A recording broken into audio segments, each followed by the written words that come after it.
मान लेते हैं लड़ाई का विवाद है, तो बिल्कुल हो सकता है कि आपके खिलाफ मजिस्ट्रेट के पास कंप्लेन जाएगा। अगर प्रशासन के पास कंप्लेन जाएगा तो उस पर धारा 107 जो है लगा दिया जाएगा। तो आपको धारा 107 के तहत हो सकता है आपको जमानत भी कराना पड़ेगा इसमें। लेकिन अगर आपको अभी के दौर में क्या है कि अगर आप किसी प्रकार का अपराध नहीं किए हैं, मारपीट नहीं किए हैं और आपके पास प्रूफ है, फिर भी आप पर कोई आरोप लगा रहा है कि आपने मारपीट किया उनके साथ, उनको परेशान किया या जो भी उनका गाली गलौज किया, बहुत तरह की चीजें हैं, किसी डंडे से प्रहार किया या जो भी वो एक तरह से उसमें दर्ज करा सकते हैं उस केस में। लेकिन आपके पास, उस व्यक्ति के पास भी वो प्रूफ रहना चाहिए। मतलब आप किसी पे एलिगेशन लगा रहे हैं, आप आरोप लगा रहे हैं, तो आपको वो आरोप साबित तो करने होंगे। ये बात समझने वाली बात है कि बिना आरोप साबित किए हुए कुछ कर सकता है। यानी आप भी मजिस्ट्रेट के सामने पेश होंगे, आप आपके पक्ष के जो वकील हैं आपकी बातों को रखने का प्रयास करेंगे। तो अगर आपकी कोई गलती नहीं है, देखिए आपको अगर नोटिस आया तो नोटिस पे जरूर हाजिर होना चाहिए। आप किसी वकील से संपर्क करें, उससे संबंधित जो है आपको सारा वो प्रक्रिया जरूर बता देंगे और करना भी चाहिए। और आपके पास अगर लड़ाई का वीडियो है तो वीडियो आप मजिस्ट्रेट के सामने अपने वकील को भी देंगे, ताकि वो अपने मजिस्ट्रेट के सामने आपकी बातों को रखें और ताकि आप पर जो भी एक तरह से आरोप लगाए गए हैं वो कैंसिल हो जाए, रद्द हो जाए और आपकी जीत हो जाए। ताकि क्या होता है कि आपको एक फीडबैक भी मिलेगा इस बातों का। मान लेते हैं कि किसी कारण बस आपने वैसा किया और दूसरे व्यक्ति के पास प्रूफ है, तो उसके लिए यह साबित करना आसान हो जाता है कि आपने अपराध किया। तो जब भी नोटिस आए घबराए नहीं, नोटिस का जो है सामना करें, है ना। और अक्सर विवाद में जो है जब मजिस्ट्रेट के सामने जो है अधिकारी के सामने कंप्लेन किया जाता है तो वो दोनों पक्ष को नोटिस किया जाता है। ऐसा नहीं कि आप अगर किसी के खिलाफ आरोप लगाएंगे तो आपको नोटिस होगा, दूसरे को नोटिस होगा और आपको नहीं होगा। नोटिस आपको भी किया जाएगा।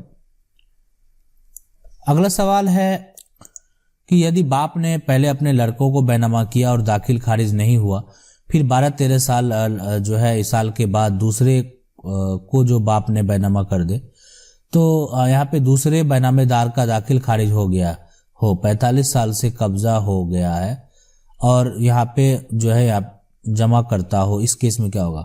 सबसे पहले जो बाप है यानी पिता जिनको आप है, तो पिता अपने लड़के को पैतृक संपत्ति नहीं दे सकता है। कोई बैनामा करना ये सब करने का उनको कोई अधिकार नहीं बनता है, शून्य माना जाएगा, वॉइड माना जाएगा।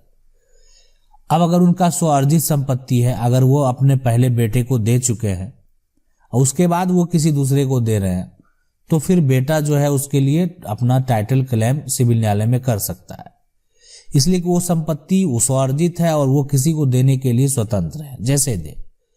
उसका देने का तरीका क्या है? तो अगर बैनामा किया गया है तो उसमें आप जो है उसी का मान्य होगा। फिलहाल अगर स्वार्जित संपत्ति है जो पहले बैनामा हुआ है, लेकिन यहाँ पे जो है पैतृक संपत्ति है तो आपका तो ऐसे ही अमान्य हो जाएगा, लेकिन फिर भी पहले किया गया है, उसको कैंसिल कराने के बाद ही आगे कुछ करना चाहिए। तो इसका तो दाखिल खारिज ही नहीं हुआ और इसीलिए दोबारा रजिस्ट्री भी हो गया। अगर इसका दाखिल खारिज हो जाता तो ये दोबारा रजिस्ट्री भी नहीं होता। तो इस केस में आप समझ गए होंगे कि यहाँ पे संपत्ति किस टाइप की है, स्वार्जित है या पैतृक है ना। वो दोनों के केस में अलग अलग जो है वो 35 साल से कब्जा हो, 50 साल से कब्जा हो, उससे कोई मतलब नहीं है। अगर मान लेते हैं पैतृक संपत्ति है तो फिर जिनका कब्जा है और जो खरीद लिए हैं फिर उन्हीं का होगा, इसलिए कि पिता को ऐसा नहीं कि पुत्र को लिखने का अधिकार है, रजिस्ट्री करने का अधिकार है। सवाल है कि मेरी माँ के नाम से 40 डिसमिल जमीन है और माँ की मृत्यु 2012 में हो गई है। एक बड़ी बहन है, मैं बहन को हिस्सा देना नहीं चाहता हूँ। अभी पैतृक संपत्ति में बहन को हिस्सा नहीं देना चाहता हूँ, कृपया समाधान बताइए। रोहित कुमार साहब, देखिए अगर माँ के नाम से 40 डिसमिल जमीन है आपकी और माँ की मृत्यु जो है 2012 में हो गई है, अगर बड़ी बहन को हिस्सा नहीं देना चाहते हैं, ठीक है, पैतृक संपत्ति में बहन को हिस्सा नहीं देना चाहते, जैसे भी जो भी है समाधान यहाँ पे यही है। अगर ये बात के लिए बहन सपोर्ट कर रही है, ठीक है, तब जो आप दस्तावेज बंटवारा का तैयार कराएंगे उसमें बहन से एनओसी ले लेंगे, नो ऑब्जेक्शन, अधिकारी से बात कर लेंगे। अगर आप कागज तैयार करा लेंगे, आप चाहे तो अगर कागज तैयार करने में अपने से आपको दिक्कत होगा तो आप किसी अमीन, प्राइवेट अमीन को रख सकते हैं या किसी वकील को भी रख सकते हैं। देखिए अमीन हम यहाँ पे इसलिए बोल रहे हैं आपको कि एक तो ठीक है, आपको मालूम है आपके क्षेत्र में हो सकता है किसी वकील ना मिले, वहां पे मिल जाए तो आप रख सकते हैं।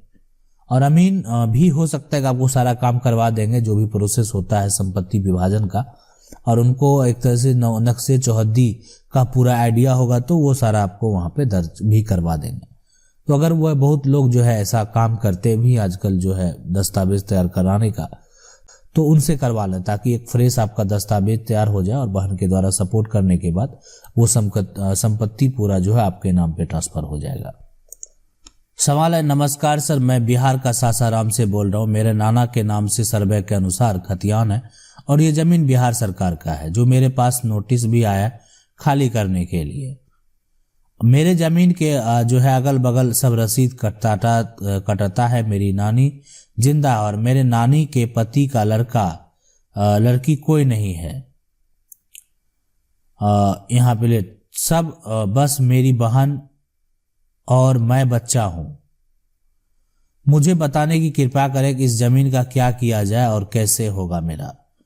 देखिए मेरा का नाम से सर्वे के अनुसार अगर खतियान है तो ये डिपेंड करता है कि अगर आपका पुराना जो कागजात है उसमें अगर सरकार का नहीं है ना, अगर उसमें आपकी निजी जमीन है तब टाइटल सूट करके, है ना, अगर वो सरकार के नाम से एक तरह से सर्वे हो गया है तो उसको कैंसिल किया जा सकता है। और रही बात अगर वो सरकार का ही जमीन है, तब तो अगर सरकार के द्वारा कोई कार्य किया जाएगा और सरकार के द्वारा नोटिस भी भेजा जाएगा तो फिर आपको दिक्कत हो सकती है। सवाल है कि सर हमारे पूर्वज के नाम से बहुत सारी रजिस्ट्री है पर आज के समय पर उस पर मेरा परिवार का कोई नाम नहीं है, क्या जमीन देखिए उस रजिस्ट्री का सबसे पहले नकल आपको निकालना पड़ेगा। अगर आपके पास ओरिजिनल नकल है तो आप ये पता कर लेंगे जहां उस समय पुराना रजिस्ट्री का कार्यालय है, क्या वहां पे वो सारा एक तरह से ऑफिशियल दस्तावेज में वो मौजूद है, ताकि वेरीफाई करने के बाद कम से कम ऐसा फर्जी दस्तावेज तो साबित ना हो। तो अगर वहां पे भी वो दस्तावेज मौजूद है और आपके पास जो है, तो उसके टाइटल के लिए यानी उस संपत्ति को प्रूफ करने के लिए आप सिविल न्यायालय में टाइटल सूट कर सकते हैं, है ना, कि इस संपत्ति पे आपका पूरा अधिकार है ना। तो सिविल सूट में आप जा सकते हैं इसके लिए और आपको जरूर अधिकार मिलेगा। इसलिए कि आपको पहले अपनी संपत्ति को प्रूफ करना पड़ेगा, उस दस्तावेज को प्रूफ करना पड़ेगा कि वो दस्तावेज सही है और आपको उसका अधिकार नहीं मिला है अभी तक, किसी अन्य व्यक्ति के द्वारा कब्जा है। तो ये भी आपको पता लगाना पड़ेगा कि ये रजिस्ट्री में जो दस्तावेज में जमीन है वो एक्चुअल में जमीन है कहाँ, किसके अंडर है, तभी तो किसी पे आरोप लगा सकते हैं। सवाल है कि मेरी मॉम के नाम से रजिस्ट्री थी, मॉम ने जो है यहाँ पे वसीयत में मुझे और मेरे भाई के बेटे को जो है यहाँ पे लिया है। लड़कियों का नाम यहाँ पे लिख दिए कि मेरी दोनों बेटी शादी शुदा है, इनका कोई भी हक नहीं होगा। विल पावर रजिस्टर है। देखिए अगर मॉम के नाम से रजिस्ट्री थी ना और वसीयत में सबसे पहले अगर रजिस्टर वसीयत आपका बन गया तो दिक्कत नहीं होगा। अगर मान लेते हैं वसीयत जो तैयार किया गया उस वसीयत को रजिस्टर कर दिया जाए तो दिक्कत नहीं होता है।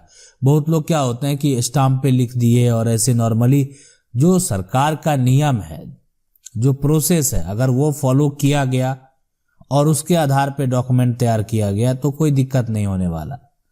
लेकिन अगर उसको फॉलो नहीं किया गया और एक ऐसे ही लिख दिया गया, मतलब वसीयत है लेकिन रजिस्टर्ड वसीयत नहीं है, तो उस केस में फिर उसका मान्यता उसको आसानी से कैंसिल एक तरह से या फर्जी कुछ भी साबित किया जा सकता है। लेकिन अगर आपका रजिस्टर वसीयत है तो ये साबित करना जो है वो मुश्किल हो जाता है। और मुश्किल क्या, वो फिर मान्य हो जाएगा कि ठीक है, इसलिए कि रजिस्ट्री है, सेल्फ एक्वायर प्रॉपर्टी है, सेल्फ एक्वायर प्रॉपर्टी है वो किसी को देने की संपत्ति किसी को रजिस्ट्री भी कर सकते हैं दोबारा। अगर बेटा हो बेटी हो जिनको देना चाहे उनको दे सकते हैं। इसलिए अगर सेल्फ एक्वायर प्रॉपर्टी है तो कोई दिक्कत नहीं होगा, अगर पैतृक संपत्ति होता तो दिक्कत होता। आशा करते हैं वीडियो अच्छा लगा होगा। वीडियो अच्छा लगा वीडियो को लाइक जरूर कर दें। चैनल को पहली बार देख रहे हैं सब्सक्राइब करके जो बेल आइकन है उसको जरूर दबा लें। मिलते हैं अगले वीडियो में, तब तक के लिए।